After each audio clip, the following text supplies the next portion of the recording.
Imagine building some of the most famous cars in the world. Imagine employing hundreds of thousands of people. Imagine entire towns depending on your success.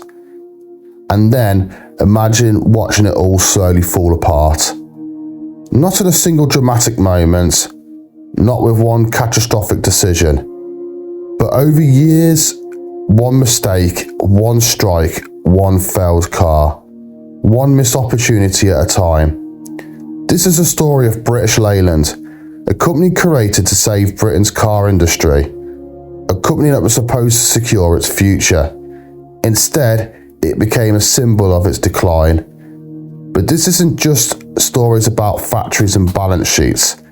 It's a story about the people who lived through it. The workers, the families, the communities, the people who believed British Leyland would always be there. And for many of them, it was, until it wasn't. In 1968, Britain decided it needed a champion. The country's car industry was fragmented. Austin, Morris, MG, Triumph, Rover, Jaguar. Dozens of famous names competing not only against foreign manufacturers, but often against each other. The answer seemed obvious. Bring them together. Create one giant company capable of taking on the world.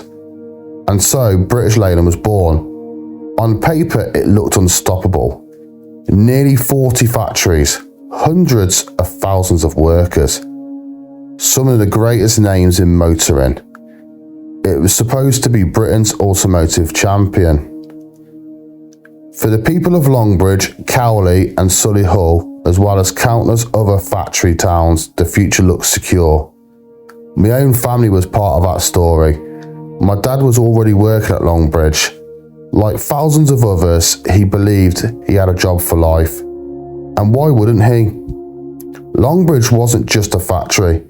It was a city, a community, a way of life. Today, it's difficult to understand just how important Longbridge was. The factory didn't just build cars, it built communities. As Longbridge grew, so did towns around it. Redditch expanded dramatically, Bromsgrove grew, Droitwich grew, Pershore, Evesham. Across Worcestershire, families found work connected directly or indirectly to Longbridge. The factory helped put entire communities on the map. For generations, people left school expecting to work there. Fathers followed fathers. Brothers worked alongside brothers. Entire streets were connected by the factory gates. One former worker later remembered, Longbridge wasn't where you worked, it was where you belonged. Another recalled, everyone knew somebody who worked there. And that's what many people forget. When we talk about British Leyland, we're not talking about a company, we're talking about communities. But while Britain celebrated the creation of British Leyland, problems were already forming.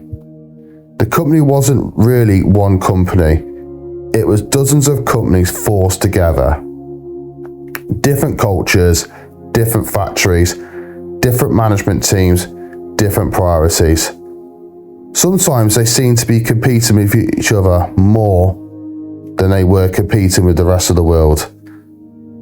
Investment was spread thin. Decision making became painfully slow. And while British Leyland argued with itself, the competition kept moving forward. Manufacturers from Japan and Europe were building cars that were increasingly reliable, affordable and efficient. Customers noticed, and British Leyland began to lose ground.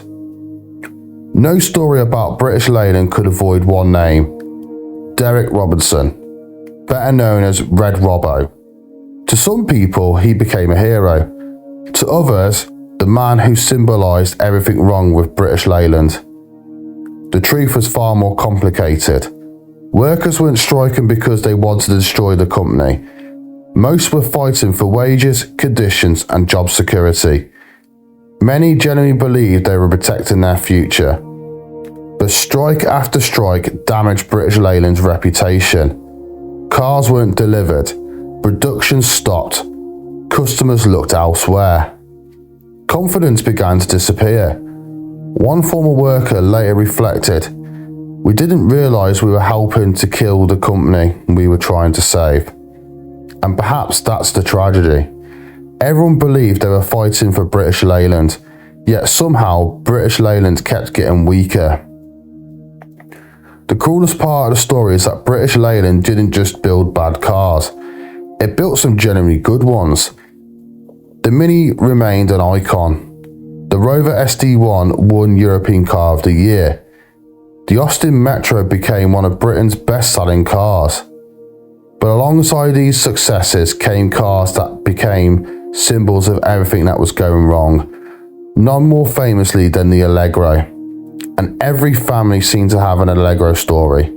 My granddad certainly did.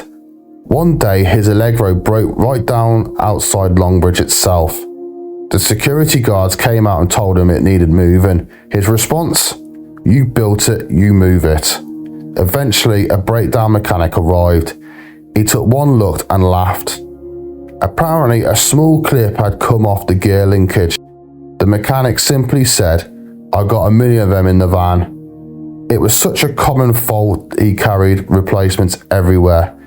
It's funny now, but stories like that slowly destroyed customer confidence.